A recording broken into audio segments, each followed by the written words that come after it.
ప్రజాపాలన గ్రామ సభల్లో ప్రజలు అధికారులపై తిరగబడుతున్నారు. అనేక గ్రామ సభల్లో రచ్చరచ్చగా మారింది. 4 పథకాలకు సంబంధించిన అర్హులైన వారిని ఎంపిక చేసేందుకు గ్రామ సభలను తెలంగాణలో నిర్వహిస్తున్నారు. అయితే గ్రామ సభల్లో జనం ఆగ్రావేశాలతో ఊగిపోతున్నారు. ఈ నెల 21 నుంచి గ్రామ సభలు తెలంగాణలో ప్రారంభమయ్యాయి. ఈ నెల 24వ తేదీ వరకు గ్రామ సభలు నిర్వహిస్తామని ప్రభుత్వం ప్రకటించింది. ఈ గ్రామ సభల్లోని అర్హులైన లబ్ధిదారుల పేర్లను ప్రకటిస్తున్నారు.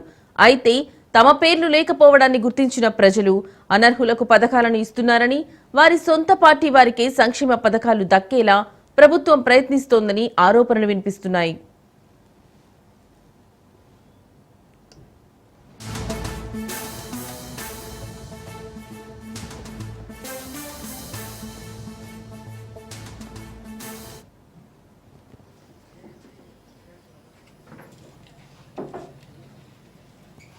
ఐశ్వర్య, కర్రె కళ్యాణి, కాస రజిత,